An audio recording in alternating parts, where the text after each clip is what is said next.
Hello everyone, welcome to మహా foods and arts. ఇవాళ వీడియోలో ఎంతో healthy and tasty chole masala కర్రీని ఎంతో ఈజీగా ఎలా ప్రిపేర్ చేయాలో చూడబోతున్నాం.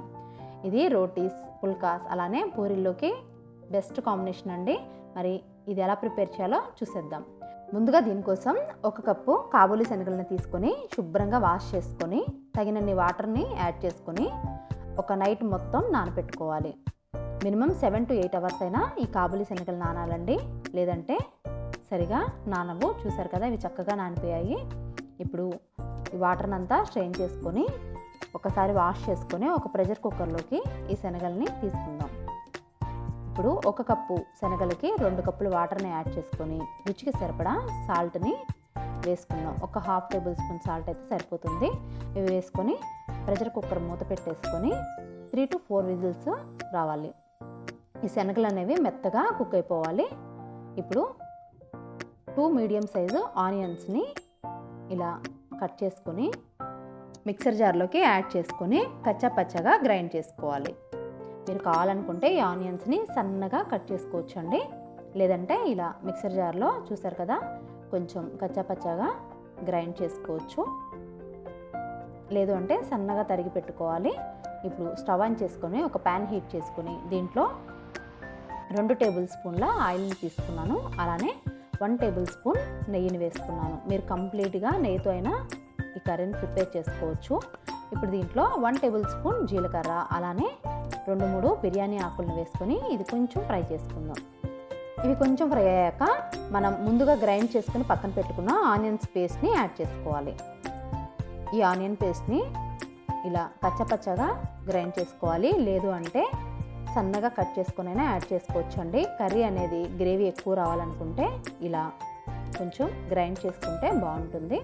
ఇప్పుడు దీంట్లో అల్లం వెల్లుల్లి పేస్ట్ కూడా 1 టేబుల్ స్పూన్ యాడ్ చేసుకొని ఈ ఆనియన్స్ పేస్ట్ అలానే అల్లం వెల్లుల్లి పేస్ట్ పచ్చివాసన పోయి ఆయిల్ అంతా సపరేట్ అయ్యేంత వరకు స్టవ్ని మీడియం ఫ్లేమ్లో మాత్రమే పెట్టుకొని ఫ్రై చేసుకుందాం.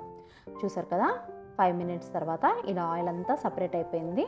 ఇప్పుడు దీంట్లో 3 పెద్ద సైజు టమాటాలని ఇలా ప్యూరీలాగా ప్రిపేర్ చేసుకొని యాడ్ చేసుకోవాలి. మనం అన్నీ ఇలా పేస్ట్ ప్రిపేర్ చేసుకొని వేసుకోవడం వల్ల కర్రీ అనేది గ్రేవీ చక్కగా ఉంటుందండి. చూసారు కదా, ఇది వేసుకొని అంతా ఒకసారి బాగా మిక్స్ చేసుకొని ఒక పచ్చిమిర్చిని సన్నగా కట్ చేసుకొని యాడ్ చేసుకుందాం. ఇది వేసుకున్నాక మూత పెట్టేసుకొని 5 నుంచి 10 నిమిషాల వరకు బాగా ఆయిల్ అంతా సపరేట్ అయ్యేంత వరకు దీన్ని కుక్ చేసుకోవాలి. ఆయిల్ సపరేట్ అయ్యేంత వరకు కుక్ చేసుకోకపోతే కర్రీ టేస్ట్ ఉండదండి.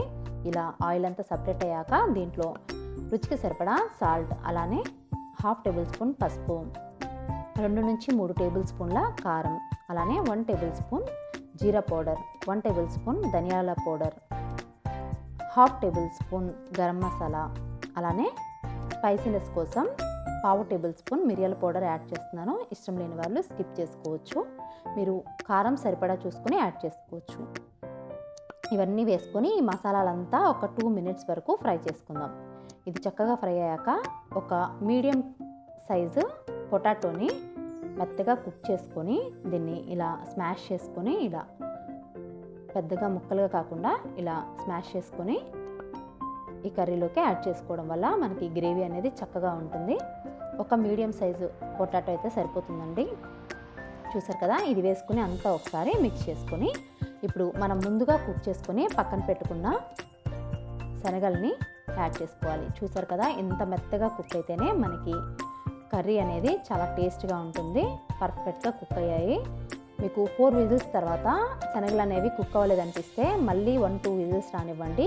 శనగలు అనేవి పర్ఫెక్ట్గా ఇలా మాత్రమే కుక్ అవ్వాలి. చూసారు కదా, ఇప్పుడు ఆ వాటర్తో సహా శనగల్ని ఈ కర్రీలో యాడ్ చేసుకొని రుచికి సరిపడా ఒకసారి సాల్ట్ చెక్ చేసుకొని యాడ్ చేసుకుందాం.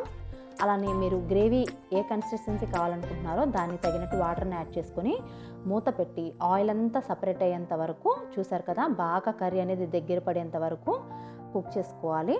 ఫైనల్గా దీంట్లో కొత్తిమీర యాడ్ చేసుకోవడమే. చూసారు కదా, ఎంతో సింపుల్గా yummy and tasty chana masala curry ready అయిపోయింది.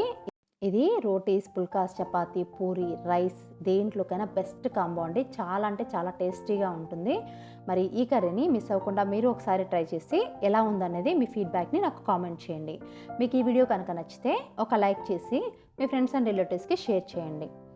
అలానే మీరు మొదటిసారి కనుక నా ఛానల్ చూస్తున్నట్లయితే మరిన్ని టేస్టీ అండ్ హెల్దీ రెసిపీస్ కోసం, అలానే అప్పుడప్పుడు నేను వేసే నా పెయింటింగ్స్ కోసం మహా ఫుడ్స్ అండ్ ఆర్ట్స్ని సబ్స్క్రైబ్ చేసుకొని పక్కనే ఉన్న బెల్ ఐకాన్ని యాక్టివేట్ చేసుకోండి. Thank you for watching.